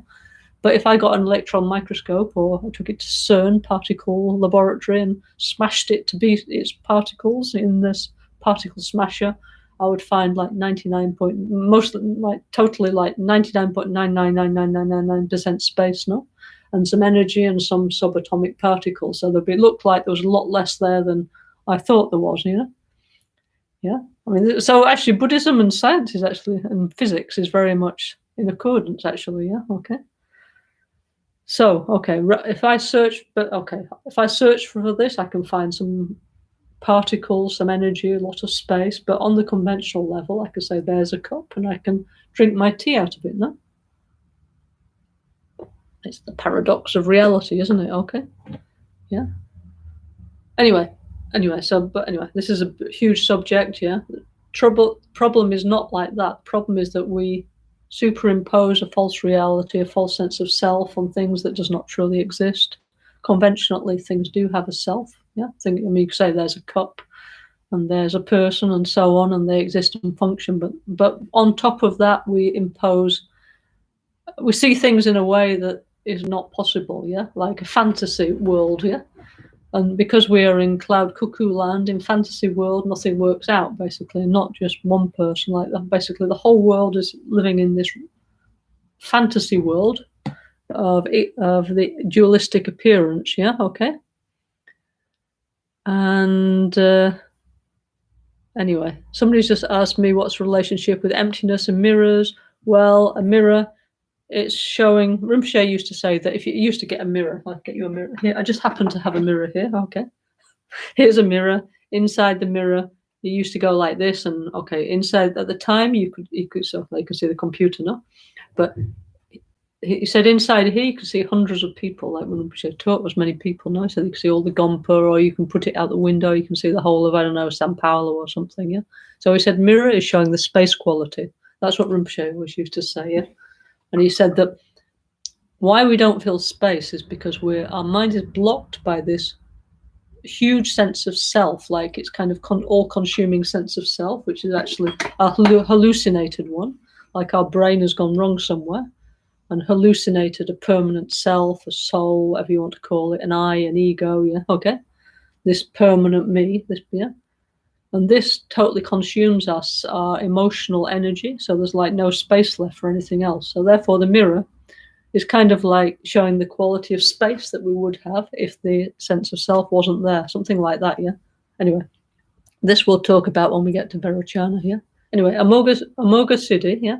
On Borobudur, is the actual Buddha Rupas are showing like this, okay? But this usually we say the mudra, the Abhaya mudra of Amoga Siddhi is like that, but it can also be like that. Actually, that's more profound, actually, yeah? Because he's showing that we need to understand emptiness. We need to understand how things exist, how things function, yeah?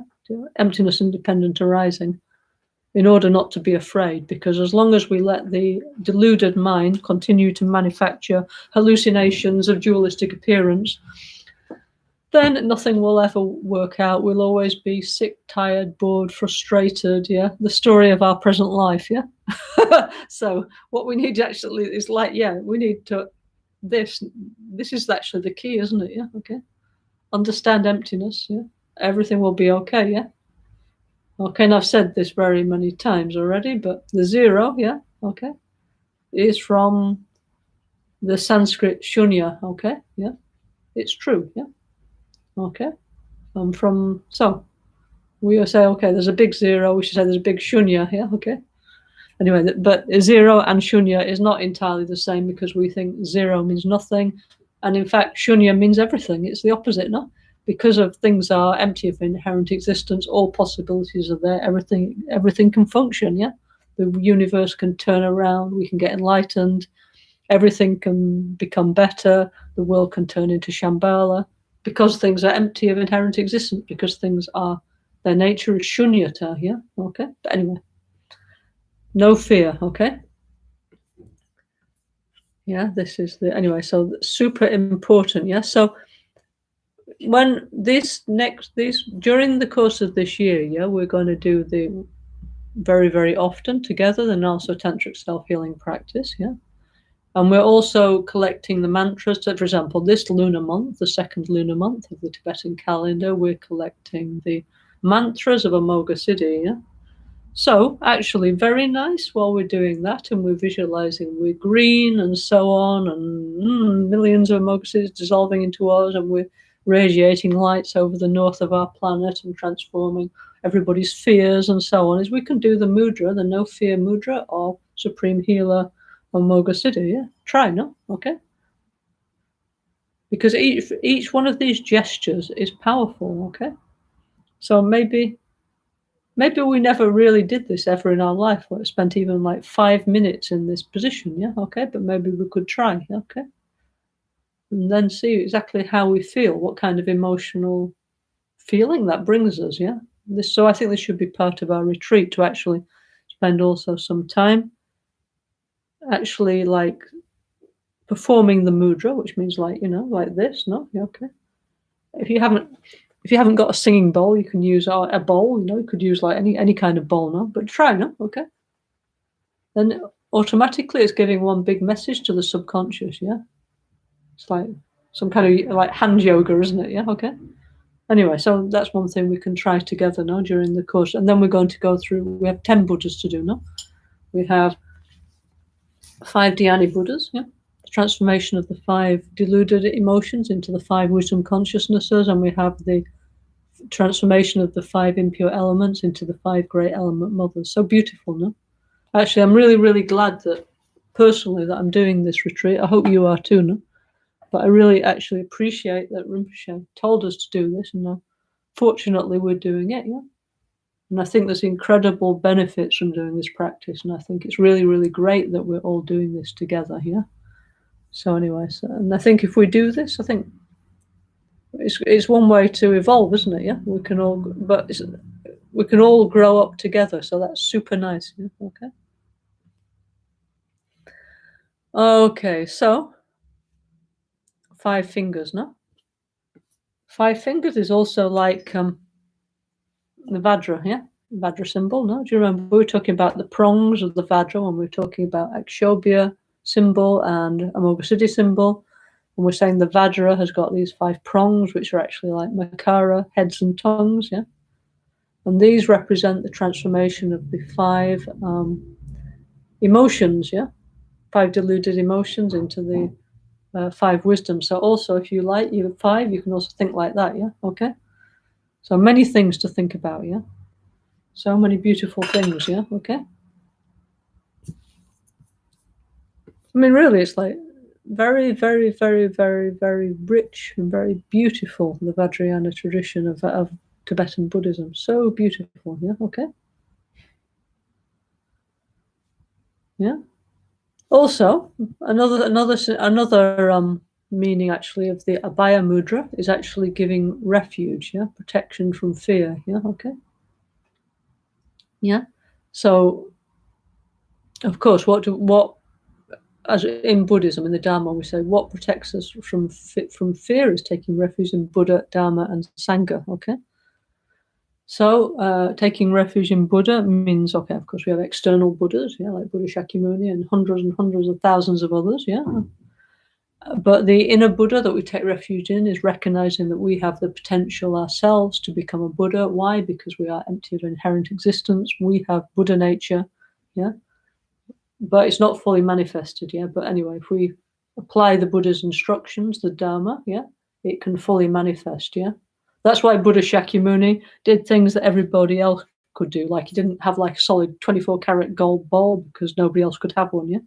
He was Siddhartha, the man who had everything. But he said, no, I want a normal, regular one that costs 10 euros, yeah, okay, that everybody can have, yeah, okay. He showed what everybody can do, yeah, which is good for us because we're everybody, no? Didn't make it too difficult, yeah, okay. So we need to take refuge in our outer Buddha and also our Buddha nature. We need to take refuge in the Dharma. The outer Dharma is all kinds of incredible things, so many beautiful teachings, incredible things, yeah. The inner Dharma is our actual experience of those teachings, yeah, okay. So every time right now we may not have full Dharma realizations, but whatever positive mind we have, actually, is some kind of Dharma realization, yeah. It's holding our mind back from suffering, yeah. So if our positive mind is really linked with the experience of emptiness, the zero, like it shows on Borobudur, yeah, then this is the best kind of Dharma experience, the true one, yeah.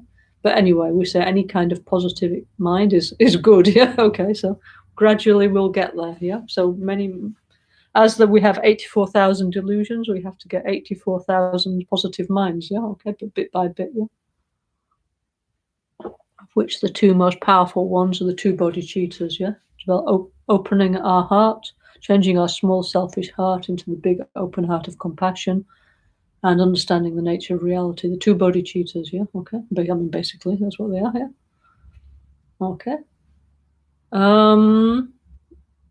Taking refuge in the Sangha. The actual Sangha are those people who have understood the nature of reality directly, who understand how things exist, how things function. They're called Arya beings, superior beings, yeah. Everybody else who has a deluded mind is a non-superior being, okay? However, seeing as we don't know who is an Arya being and who isn't, yeah, we always play on the safe side and say, like, everybody is like our Sangha somehow. But I mean, if we go, like, technically, then if we have, like, a minimum of 4 fully ordained monks, it's a monastic Sangha. It's the basis of the spiritual community, okay, of holding the Buddha's teaching. So, like, for example, in Albaniano we have, that's very good, no? Yeah. Then we have the Bodhisattva Sangha, yeah, and then we have the Vajrayana Sangha. There's different kinds of Sanghas. If we don't quite fit into any of those 3 divisions, then we can say, like, our Sangha is like our Samsara Anonymous support group, and we're all helping each other to meditate, yeah, and we're all getting out of samsara together, yeah. So, but anyway, we all really need each other, that's for sure, yeah. And I think this year has shown how much support each one of us can give to each other, yeah, okay. You know, I mean, of course, we would much prefer if Rinpoche was still here with us, he's how he was before, no, but anyway. For whatever reason, Rinpoche, anyways, transcended, no? He's already on to his next incarnation, for sure, going on, no? You know? And we pray very much that his Yangtze, his new Rinpoche, will come back as soon as possible, yeah? But anyway, like, okay, sure, we have blessing at Rinpoche and all the holy beings and the lineage, but I think this year has shown us how important it is for each one of us to care for each other, you know? And I see really, like, everybody's doing that, and that's very good, actually, you know. It's not just few people, yeah. Like, I see everybody's, like, more kind, taking care, spending more time, you know. So that's really, really good. Thank you. Let's continue like that, yeah, okay? Being our Samsara Anonymous support group, okay? Yeah. Okay. So, anyway, so if we take refuge truly in Buddha, Dharma, and Sangha, then it says in the Lamrim, basically, there's no need to worry. Like, we will be okay in every situation. It doesn't say that nothing will ever happen to us, but it means that emotionally we'll be able to deal with everything. Yeah? Okay? So it says demons will not harm you, gods will like you, everybody will love you. When you die, everything will be okay. You know, there's a whole list of, like, marvelous benefits of taking refuge, okay? And basically, it's like, if we have that in the center of our personal mandala, the 3 jewels, Buddha, Dharma, and Sangha, our life will be okay, for sure. So that is the real essence of human life, yeah?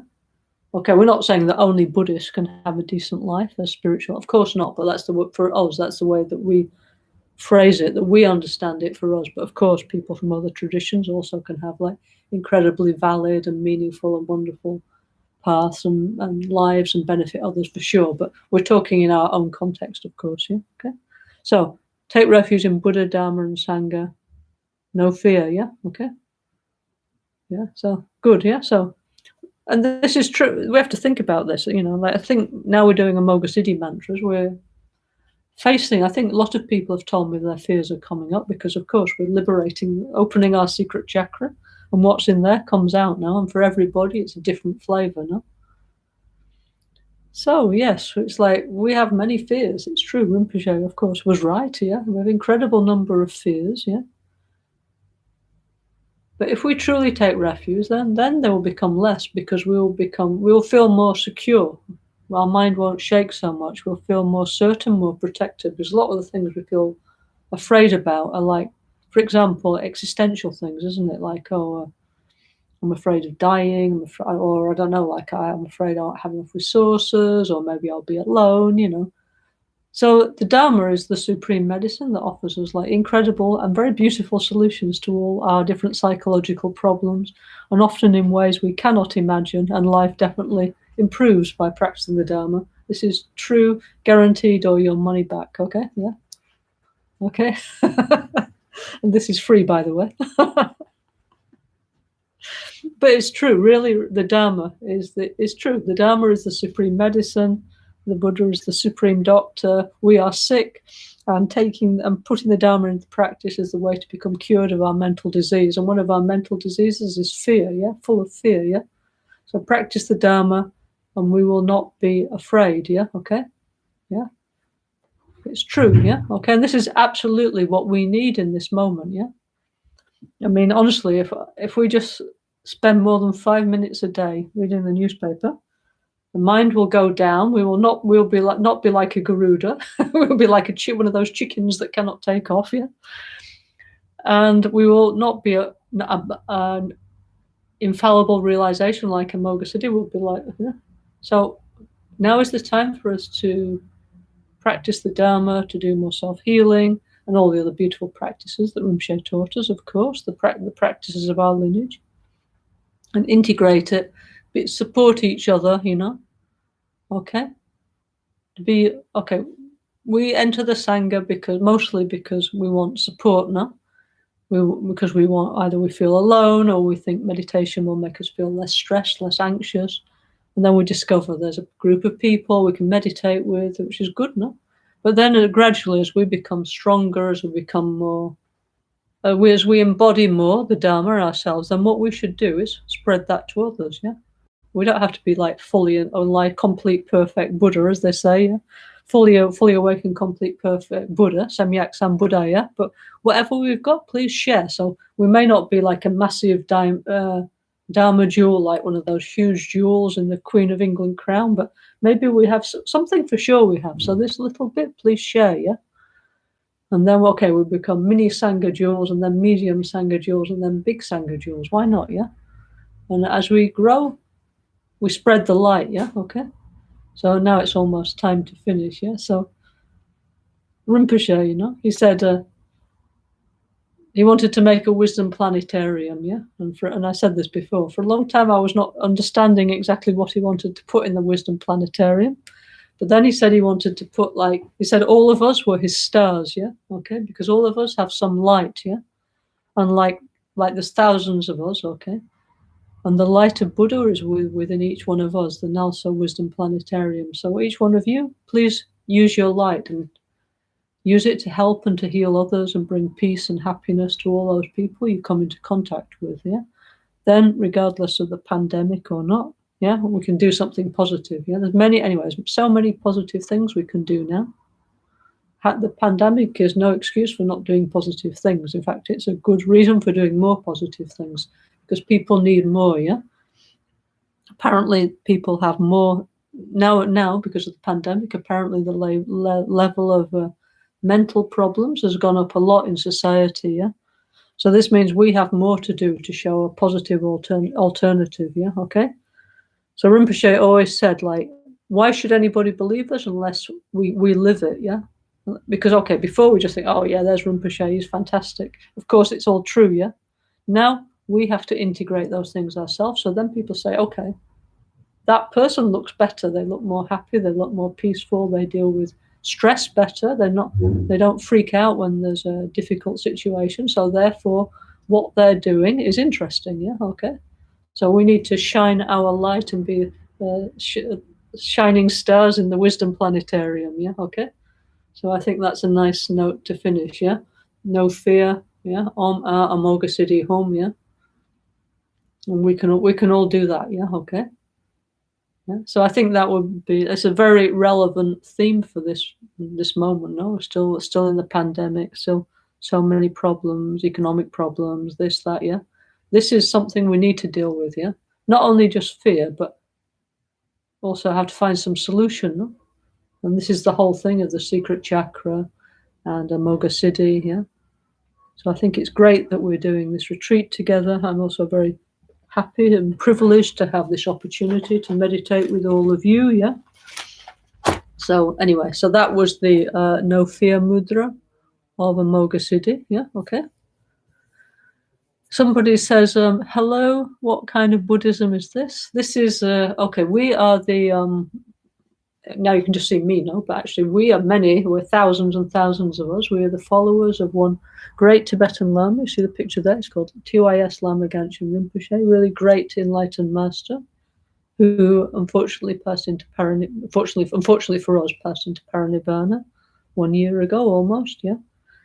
He was a very revolutionary Tibetan teacher and also a healer who opened up the Gelugpa tradition and gave possibility for many people, lay people, to practice the Vajrayana. Yeah, okay. Not that they couldn't before, but he made it, let's say, more accessible. Yeah, basically. And also, anyway, we're so lucky. Yeah, the NgalSo tradition is open to everybody. You don't have to be a Buddhist. Yeah, everybody in the world is welcome to listen to any of our teachings and do any of our meditations. This is our ethos. This is our way. Okay. So, what are you called? CC. Welcome, yeah, okay, and anybody else, yeah, okay. Rinpoche taught like that. We will always continue in this theme, yeah, okay. Everybody welcome. Thank you very much, yeah. So now what we're going to do is we're going to make the dedication of Shantideva. Why? Because for all the people who are sick and suffering in the pandemic, well, samsara, no, people will always be sick and suffering, but especially at the moment, in our Sangha, we have many friends around the world, but as you know, we have some big Sangha in Brazil now. It's a very difficult situation there, okay? So please make very strong prayers, everybody, that the pandemic goes down everywhere, but especially in the hot spots like in the Americas, yeah? That it goes down first, yeah? Let me just find my prayer, 1 second. Where is it? 1 second.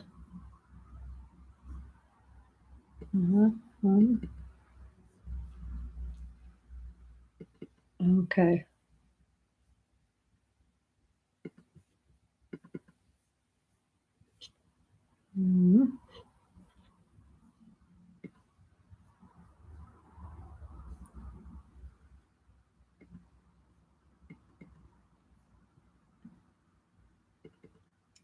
Okay, finally found it. Okay, sorry. Bodhisattva Shantideva has an incredible book, The Guide to the Bodhisattva's Way of Life. So beautiful. If your mind is ever down, you should read that. So there's so many beautiful, inspiring things, really. Okay, auspicious dedications, yeah? Extracted from the dedication section of Shantideva Bodhisattva Charyavatara. Okay, I will read it in English, yeah? And that means everybody please read in your own language, okay? In the Signal group, we have all these prayers in many different languages. May everybody who's sick with disease be freed at once from every malady. May every sickness that afflicts living beings be wholly and forever absent from the world. May medicines be full of strength. May our prayers and mantras be chanted with success. May the bacteria and virus that feed on our flesh be kind, their minds full of pity towards us. May beings everywhere who suffer pain in their bodies and mind have, by virtue of my merit, have limitless joy and happiness. For as long as space exists, for as long as sentient beings remain, for that long will I continue to return to drive away the sorrow of the world. May the pain and sorrow of all wandering beings ripen fully upon me, and may the virtuous company of bodhisattvas always bring about the happiness of beings. May the Dharma, the only cure for sorrow, the source of every bliss and happiness, be blessed with wealth, upheld with veneration, and continue for a vast amount of time. Ni modele sendele, ni me koyandele shin, in sentatu dele pel, kuncho sungi jingi lo, kuncho sungi nedruso, kuncho sungi hitashi sho, hikme sewe, te chen chen rezi, 3 me kyepe, Wampo Jampelya Dupu Malu Jose Samweda Ganchen Gyepe Sugye Sonkap Losandrape Shabla Sowade. Okay, thank you very much for listening. On Thursday, we'll continue with the hand mudras. Okay, there's many of these, so maybe take some time. Yeah, okay. But anyway, we'll continue. Yeah. And I'd just like to, I'd like to thank Mary Christina, yeah, for translating, also Carolina, because like, for example, you can see me now here, but behind is actually lots of people helping, with all, I don't know, so many different ways, with technological things, people transcribing. So we have a huge team of people working together to make the NgalSo show go, So I'd like to say thank you to all of you so much, yeah. Actually, not only in Albania, of course, Albaniano, but in all our centres around the world, yeah. And also, I'd like to say thank you to Elder, who was making beautiful pictures for us, yeah. Rinpoche, Lama Caroline, many years ago, he said I said, I want a self-healing poster showing all the qualities of the 5 Dhyani Buddhas, yeah. And we said, yes, Rinpoche. And we didn't do, yeah. But I mean, it's not because we didn't want to, because we had so many things to do or whatever, or at that time maybe we didn't have the capacity. But anyway, so thank you, Elder, for making the beautiful poster, which is actually according with Rinpoche Lao wishes, yeah, okay. So we have so much to do, and now, fortunately, we have so many friends around the world. Rinpoche said he wants 1,000 hands, like Buddha Chenrezig. So please, let's all work together to fulfill Rinpoche's vision, yeah, and make this world a better place. It's possible, yeah. So thank you, Elder, and thank you, everybody else, yeah, for all your contributions, yeah, okay. Really appreciate it, and like I say, I know so many of you doing such a good job, okay, and appreciate a lot. Thank you very much. Together we can, as Carlotta's saying, yeah, okay, yeah, and I'll see you on Thursday, okay. So have a good week, yeah, and see you later, okay. Oh, and don't forget to meditate on Amoga City, yeah. Now with bowl, yeah, if possible, and with the hand, yeah, okay. Maybe you have to make a timer to see your mantras, but anyway, try for at least 5 minutes. Thank you very much, and see you soon, yeah, okay. Love you all, yeah, okay.